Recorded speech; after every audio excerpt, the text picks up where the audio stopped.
Stephen Chibwika onnamawulire wa National Media Group Uganda etwala Spark TV tuzze tumukulaga okuva lwe yakubwa ku lunaku olwokusatu bwe yali ng'akwata ebifaananyi Nammere mu kawempe ekyaviirako n'okuweebwa ekitanda.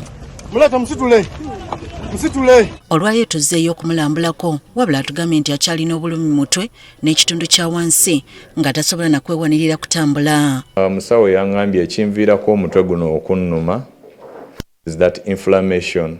Engeri gye bankuba ennyo ku mutwe, so that inflammation yekanga muscles. Tambula bankwatiridde. I can't easily support myself.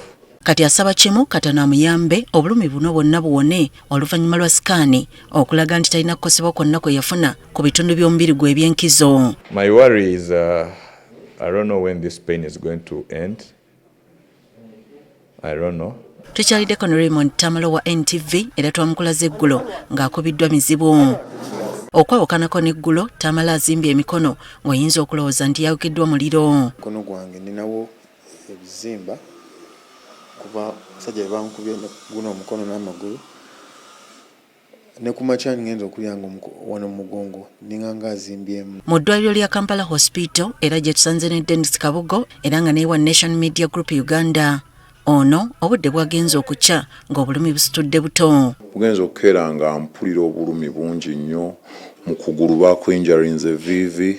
Kabugo yakubiddwa mu mutwe era nga mu kiseera kino alinda alipoota alabe ekivaayo. Nzirayo kati okukola sikaani ey'okubiri bambuulire ekituufu kinenga omusawo yabadde aŋŋamba nti no we baakubye watta naavu z'amaaso okulaba obulungi. Stephen Mbidde naye munnamawulire wa NTV ye yakubwa wiiki ewedde bwe yali ng'aweereza butereevu ebyali bigenda mu maaso ku bantu abaali bakubiddwa nga bali ewandegeya ku poliisi.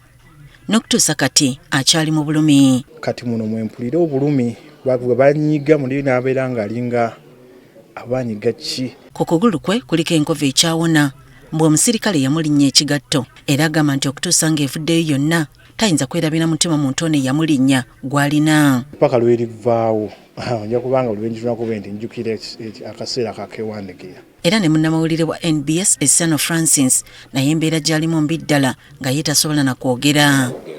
Tusanze ne Miracle Ibro wa Top TV eyakubwa bwe yali ng'akwata ebifaananyi bya Elias Luyimbazi Nalukoola ng'ava okwewandiisa.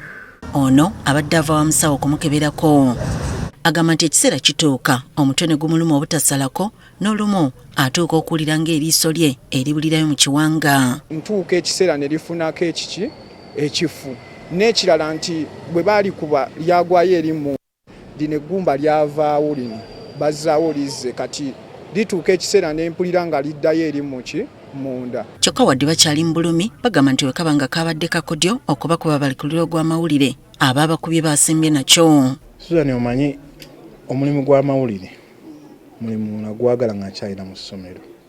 Ngwagala nnyo era sola guvaako. Buli muntu yenna ku mulimbo gw'okola osobola ofuna ebizibu naye bino ebizibu nze bye nafuna nze byannyongera maanyi. Ekyabaddewo tekijja kunzija ku mawulire era nja sigala nga nkola. Kugamba nti omulimu ngenda guvaamu kakati kuba kye nasomerera.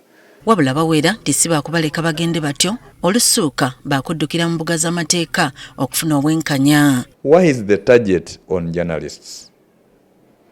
Omulimu ogwaffe kusomesa ggwanga, kubuulira ggwanga kiki kigenda mu maaso.